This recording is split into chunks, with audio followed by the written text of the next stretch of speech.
receptúru. Receptúra sa vy máte rybázový sír. No ale pomerevač, čím väčšie to myslím.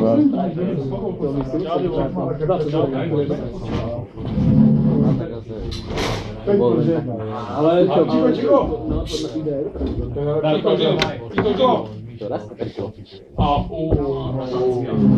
Takže naša spoločnosť je to francúzska reštaurácia, nie je to nejaká výrobnej závod, ako máte vy ostatní.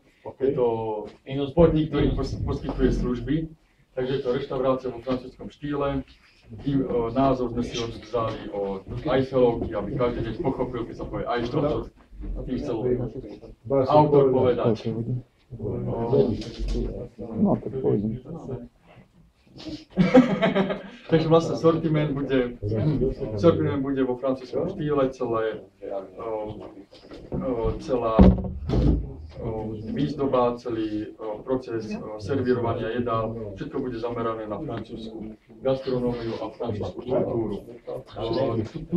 Toto zameranie sme si vybrali preto, lebo budeme podnikať v Banskej Bystrici. V Banskej Bystrici nie je žiadna francúzska reštaurácia, ani žiadna iná európska reštaurácia, okrem vlastne Číňanov. Takže chceme tak ale tak svetová. Tak preto si myslíme, že by to zaujalo našich zákazníkov. Chceme sa pohybovať na strednej vrstve, čo sa týka zákazníkov, proste aby to bolo na úrovni, ale aby si to mohli dovoliť aj študenti s priateľkami na výročia.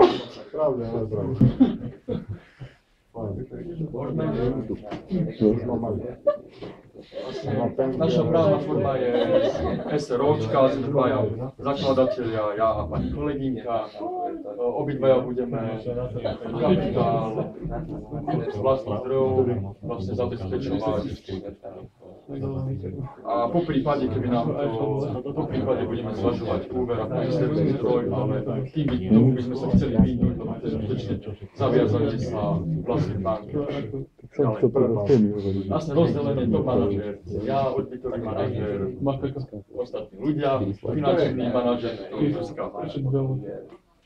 organizačnú štruktúru máme jednoduchú, riaditeľ sa zodpovedá, manažer výroby, manažer odbytu, finančný manažer a manažer personalista. Pod manažer výroby je šéf kuchár, ktorý má na svojich výkonných pracovníkov dvoch kuchárov, po prípade pomocná sila, podľa toho, aký bude akceptný požiadavky zákazníkov.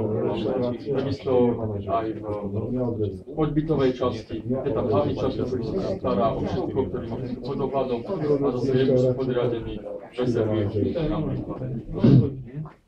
Budeš sa spýtať? Áno. Na čo sú ono, keď je reštaurácia a 4 manažéri? Tam si má napísané jeden pre výrobu, odbyt, personálny a finančný. Ako? Že ma to musí ísť potom. Dovolíte rovno zaplatiť. A nemôže francúzsky manažer riešiť aj financie, veď to by nestíhal. Ale ja som tiež ešte SROčku nevidel reštauráciu. Nejde o peniaze. Áno, nejde o peniaze, keď treba po tebe. Tak my sme... To len majú ako konička. Aj do minusáčov. Vlastne marketingovým, náš produkt, ako sme spomínali, je vlastne francúzske špeciality a servis vo francúzskom štýle.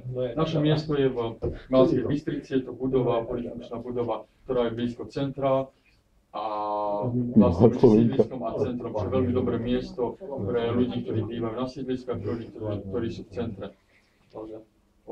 Toto miesto má jedného veľkého konkurenta, vlastne Europa Shopping Center. Okrem toho nemáme žiadnych konkurentov, ktorí by nás priamo mohli ohroziť. Cene, ako som povedal, sa bude boliť tak, aby sme vlastne vyžili, niečo zarobili, ale to bude priateľné aj pre okolitých ľudí. Našu reklamu sme si robili v rámci dotazníkov, keď sme zisťovali, či vlastne ľudia, naši priatelia náhodne majú záujem o to, aby takáto reštaurácia s takýmto štýlom, nejakým iným štýlom bola, takže na to vyšlo pozitívne, že prijali byť niečo nové v Banskej Bystrici. Ďalej sme uverejnovali inzerciu v novinách a budeme veriť, že najlepšia reklama bude ústne podanie, ktoré zákazníci budú podávať ďalej svojim známym. A že ako všade sme si robili tiež svoju analýzu.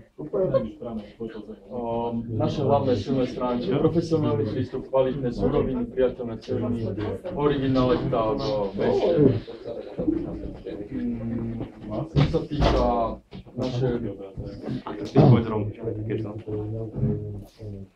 naše ohrozenia vlastne to obchodné centrum, ktoré je blízko Európa, a to je asi tak v prípade všetko.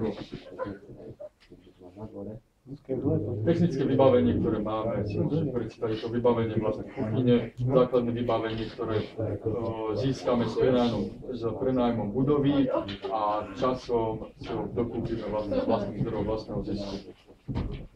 Takže finančný plán je to vlastne ďalšou dôležitou časťou každého podnikateľského plánu. Pred založením akéhokoľvek podniku je dôležité zhodnotiť finančné možnosti zakladateľa a je potrebné poznať zakladateľský kapitál na rozbehnutie akýkoľvek prevádzky. V prípade podniku IFL je vlastne na začiatku potrebný zápis do obchodného registra, strojové a tiež nástrojové zabezpečenie a ostatné výdavky, ktoré sú spojené s začiatkom podnikania v tejto oblasti. No vlastne vo finančnom pláne sme robili začiatočnú súvahu. Ďalej to boli predikcie nákladov a výnosov, cash flow a robila sa ešte analýza citlivosti. Toto je vlastne ukážka, ako vyzerá začiatočná súvaha našej firmy.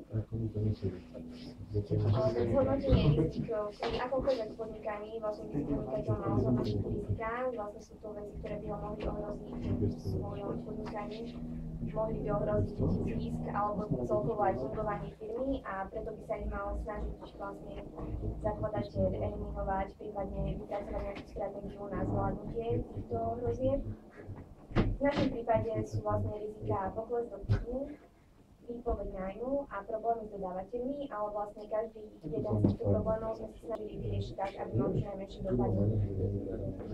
Tak zhodnotenie nášho podnikateľského plánu, tak podľa vlastne finančného plánu, podľa predikcií nákladov a výnosov, pričom sme robili vlastne 3 verzie. Je tam realistický, optimistický a pesimistický. Tak nám vychádzalo, že by vlastne mohol byť tento podnik ziskový a nemal by mať nejaký problém s týmto, teda mohol by reálne posunúť. Ďakujeme za pozornosť.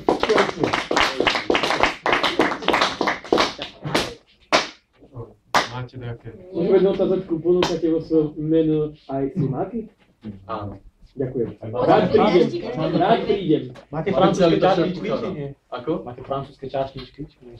Budú oblečené vo francúzských markách. To bol nový francúz. Francúzskými podveskami. ľudia pripadali, že ľudia niekde Paríža. Ja sa chcem spýtať, ako by ste chceli prilákať reštaurácie. Keďže konkurencia je tamto rýchlo občerstvenie, že... Pri otvorení. No celkovo, aby tam ľudia Tak boli tam chodili. hlavne tie reklamy. Tak si 2 plus 1 A vlastne potom vlastne ľudia, keď navštívia niektorí a bude sa im tam páčiť, tak určite túto informáciu posunú svojim známym a priateľom, ktorí sa tam zastavia pozrieť. A určite tá prvotná reklama, čo sa týka v novinách, lebo ľudia, ako nie je to dobrá tá finančná situácia na Slovensku, ale radi proste prídu si skúsiť niečo nové, čo sa týka európskej reštaurácie na európskej štýlu v Banskej Bystrici není žiadna. Takže určite to je... Tak určite je to niečo iné a niečo nové, takže Francúzske reštaurácie, tam je zložitý systém obsluhy. Tam má dokončovanie jedla pred hostom. Odporúčal. Takže to Trans, prvé sa víno, spoláme na to, že človek chce vyskúšať degordzovanie. niečo nové, čo nie je. Ďalej aj na dosť fragmentovanom mieste, takže by nemala byť nejaká prehliadnutelná tá reštaurácia. Keď máte slimáky a žiadne stehenka, každý rád príde. A pivo, ale francúzština.